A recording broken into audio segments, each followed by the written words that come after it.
sobre arte, sobre cultura e gente muito interessante também, que faz projeto social, como a Rose Magalhães faz e mostrou aqui pra gente. Bom, e agora a gente vai continuar falando de cultura, né? Vai continuar falando de arte. Eu tô aqui com o Chico Rasta na tela. Um grande prazer falar com você aqui no Bom Dia News, né? Falar de cinema é sempre bom, falar da nossa gente é melhor ainda.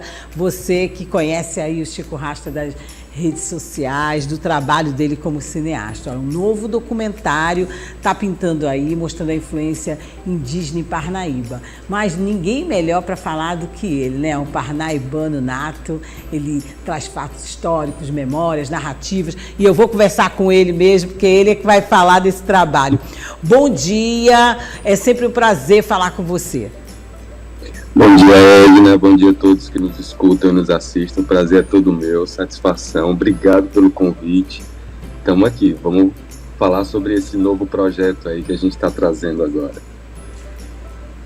Bom, eu gostaria de pedir só para a gente ter um retorno melhor dele, que eu não estou ouvindo ele bem direitinho, mas sei que ele já nos deu bom dia, já nos agradeceu pelo espaço, né, Chico Rasta? Antes de começar a falar desse documentário específico, conta pra gente um pouquinho, apesar de você ser muito conhecido, mas alguém do público, da nossa audiência, pode ainda não conhecer um pouco mais do seu trabalho, e eu gosto de saber mais da vida de todo mundo mesmo. Diz pra gente, conta um pouquinho, como é que você chegou aqui, como é que você realmente se dedicou a esse trabalho, a essa causa, por favor.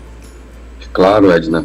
Bom, a gente trabalhou na imprensa durante muitos anos, fui repórter, acompanhei aí as vivências dentro das redações, e a gente sempre teve um olhar mais voltado para questões socioambientais, e a vida acabou me levando um pouco mais para a especialidade da fotografia. Quando a gente começa a fotografar a natureza, comunidades tradicionais, a gente vê que as coisas não são só imagens, né? Elas não são só visuais, elas têm narrativas, elas têm histórias, elas têm outras sensações muito fortes que acabam ali sendo latentes. E aí a gente, como bons contadores de histórias e de adorar ouvir essas histórias, a gente começou nessa tentativa de documentar de forma com audiovisual essas populações, as populações tradicionais do Piauí, os ribeirinhos, comunidades de pesca artesanal, marisqueiros, quilombolas, os povos indígenas. Então a gente acaba aí ao longo dos últimos, acho que 10, 15 anos aí, 15 anos com certeza, fazendo esse apanhado de vivências e de aprendizados com essas comunidades.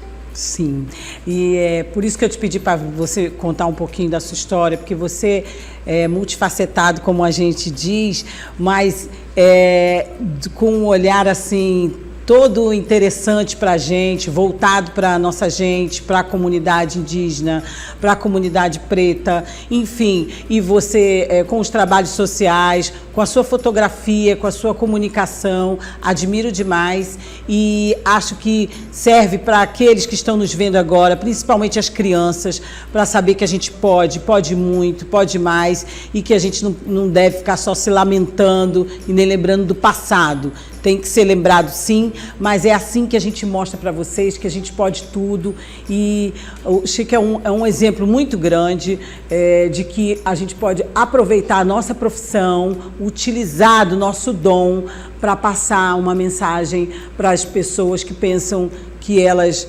não vão ter um lugar ao sol. E aí, dentro desse leque de atividades que você faz, sempre com esse olhar para a gente, para as pessoas, humanizado e para as causas, o que você se identifica mais? Eu sempre tive curiosidade para saber. É a fotografia, é o cinema, o documentário, enfim, você é um cara premiado também, então fala para a gente o que te encanta mais nesse teu trabalho ou o que você vê que tem mais um retorno? Edna, é difícil essa pergunta, né? É que nem pai sendo perguntado ou mãe sendo perguntado sobre qual filho gosta mais. A gente sabe que tem, mas às vezes a gente não pode confirmar nem revelar. Mas a fotografia foi quem me abriu todas essas portas, né? Foi a fotografia que me levou a ser um diretor de fotografia cinematográfico, e aí a cinematografia me leva para o documental, me leva para a ficção, me leva para narrativas atuais, narrativas históricas, mas é sempre a fotografia.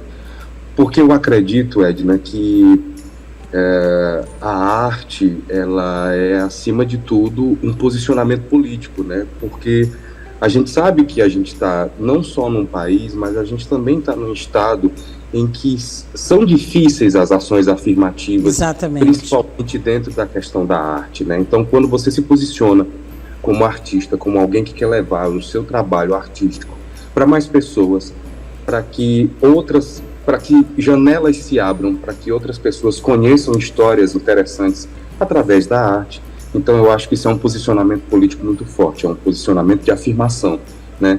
Então eu acredito que a fotografia, ela me leva para esse mundo, para esse lugar onde a gente consegue abrir janelas para que pessoas que jamais conseguiriam estar naqueles lugares possam acessar essas pessoas, essas histórias, esse conteúdo, essas paisagens, a fauna, etc., né? E também fazer com que essas pessoas desses lugares sejam vistas e consideradas como pontos fortes de valor, né, inenarrável, no sentido de agregar para um estado tão complexo, diverso, bonito, incrível e desconhecido, que é o Piauí, né, de um modo geral. Mas a fotografia, sem dúvida nenhuma, pronto, é a minha paixão. Se não pode falar, não pode dizer que é o filho preferido, mas é o filho que começou tudo, né?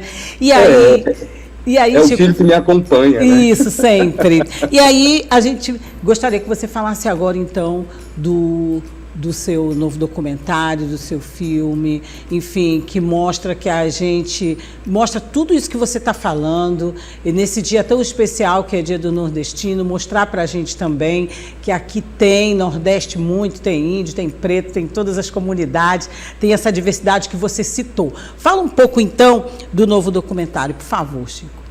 Claro. Bom, Edna, a gente parte de uma premissa que a gente sempre ouviu falar. Duas coisas absurdas que eu gostaria de deixar logo claro no início. Uma é: o Piauí não tem índio, né? Com essa expressão. Sim, horrível. E que o Piauí foi bom para seus escravizados, né? Então a gente sempre ouviu essas duas frases. Sim. Muito horrorosas. E a gente sabe que a realidade foi diferente. Pelo contrário, o Piauí foi um dos estados que mais caçou povos indígenas, né? A gente teve aqui pelo menos, no mínimo, 7 etnias no estado do Piauí, e a gente está começando a ouvir falar dessas coisas tem pouco tempo, né? A gente tem visto os movimentos quilombolas, movimento negro, se autoafirmando, chegando, se fortalecendo, se conhecendo, mas a gente tinha uma narrativa diferente, colonial, até bem pouco tempo, né? Então, partindo do incômodo máximo, com essas duas frases, com essas duas afirmações que se ouvia bastante, a gente começou a tentar compreender essa composição de povo do Piauí, né? O povo do Piauí sempre desde o período de sua formação, sim, sempre é falado que o Piauí surgiu através dos vaqueiros, da criação de gado, de procurar novas terras para isso, que teve uma questão da exportação da carne de charque e tudo. Mas quem eram os vaqueiros? Os vaqueiros eram caboclos, já miscigenados, em sua maioria pretos e indígenas. Sim. Então, a formação do Piauí parte daí, né? A formação do Piauí é afropindorâmica. Ela vem da diáspora de África e vem dos povos tradicionais, dos povos indígenas, afropindorâmica. E as pessoas têm que conhecer isso, né? Conhecer essa história. A gente precisa, na verdade, não ter vergonha de assumir que nós temos uma miscigenação maravilhosa indígena e afro. Né? Às vezes a gente fica muito voltado para o eurocentrismo, para aquela questão de que a Europa é o primeiro mundo, quando na realidade a Europa foram os grandes ladrões do mundo. Desde o início, né? Em conhecimento, em riquezas, em ouro, em escravização, em violência, em estupros, etc. Então, a gente precisa parar de olhar para a Europa com esses olhos de gostaria de ser a Europa, porque, na verdade, eu não gostaria de ser nada disso, e nem quero, né? Então, é isso. Aí a gente vem partindo desse princípio para fazer as nossas construções. Nesse momento, a gente idealizou, né, a partir da observação, por que Parnaíba tem tantos elementos indígenas na sua formação, o próprio nome. A APA Delta do Parnaíba e toda essa região era ocupada por povos tremembés, tem um símbolo indígena até muito forte, mas que as pessoas não associam o nome a ser indígena, que é o próprio Manduladino. A gente tem aqui bairros que se chamam Pindorama, ruas que se chamam Anhanguera, Itaúna, Caramuru, Cavante, etc. Então, assim, por que a gente nunca associa essa herança indígena, né? Essa herança afropindorâmica numa cidade que está tão latente nesse sentido? A gente tem aqui a maior praça de eventos da cidade, que é o quadrilhódromo, que recebe os bois e quadrilhas, que são tradições afro-indígenas, né, herdadas, se chama Praça Manduladino. Então, todos esses elementos acabaram influenciando com que a gente escrevesse um projeto, participasse de uma seleção pública, através da Lei Paulo Gustavo, da Prefeitura de Parnaíba, através da Superintendência de Cultura da cidade, para apresentar essa vontade de fazer é uma provocação. Esse filme, na verdade, é um média-metragem. Ele vai ter inicialmente entre talvez 20 e poucos minutos, 21, 23, a gente está tentando entender isso, ou seja, ele é um média-metragem curto, porque a gente tem a intenção de fazer uma primeira provocação, né, para que as pessoas comecem a refletir sobre isso. A gente tem um Manduladino, que é um herói indígena lá atrás, no período colonial, e a gente tem hoje uma figura com heranças indígenas fortíssimas, contemporâneo da gente, em que a gente ainda pode trocar, né, conversa com ele, que é o seu Pedro Militão, que tem 85 anos, neto de indígenas, que também passou a vida inteira sendo alvo e tentando defender o seu território.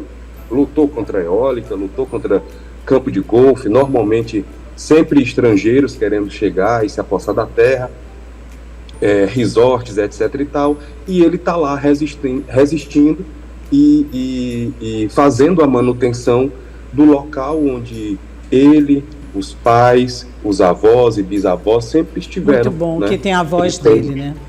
Tem a voz dele e ele preserva, conserva, digamos assim, que é importante a gente sempre falar isso, né? Não se pode falar de conservação da natureza sem falar das populações tradicionais. Sim. Né?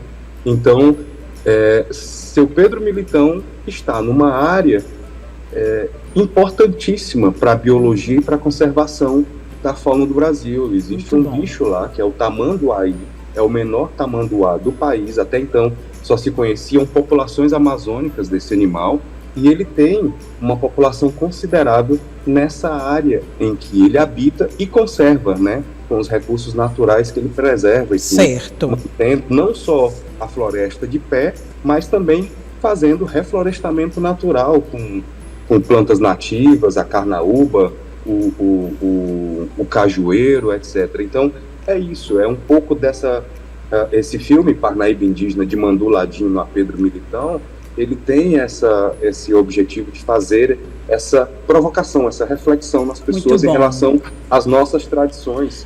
A gente dorme de rede, a gente come tapioca, a gente come macaxeira, isso tudo é herança indígena, por fato da gente tomar banho. Vai ser mostrado no documentário, né, no filme. A gente vai puxar esses tipos todos. Né? Gostaria que você dissesse agora, nesse encerramento, ficaria aqui conversando com você a manhã toda, mas meu tempo é curtinho, e aí eu tenho que encerrar o programa com você, e eu gostaria que você desse uma expectativa para o nosso público de quando é que a gente vai poder ver esse documentário, enfim, esse filme. Pronto, a gente já gravou, nós fizemos todas as captações, a gente está agora no período de montagem, onde a gente vai ter após, e muito provavelmente a gente lança esse média-metragem em dezembro no finalzinho de 2024, tá bom? E Ótimo. eu queria aproveitar rapidinho só para convidar Pode falar, todo mundo. A gente está com uma exposição Expedição Piauí, no Sesc Caxeral, em Parnaíba, de 8 às 18, de segunda a sexta,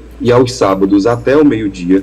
Então, tem um pouco do que eu fiz de fotografia nos últimos 15 anos nessas salas, mais de 50 fotografias impressas, milhares de projeções digitais sobre todas as unidades de conservação federal do Piauí, fauna, flora, pessoas, quilombolas, etc. Então, queria aproveitar, quem estiver passando por Parnaíba, chegue no Sesc Caxeral e de 8 a 18, né? De 8 às 18, de segunda a sexta, sábado até meio-dia, Sesc Caxeral, exposição Expedição Piauí. Muito bom aí, aproveitando para também divulgar essa exposição, o seu trabalho que sempre mostra a natureza e sempre tem boas falas e boas mensagens. Chico Rastro, muito obrigada mais uma vez pela sua disponibilidade de tempo. Um grande abraço. Eu que agradeço, Eldina, tudo de bom, bom dia a todos.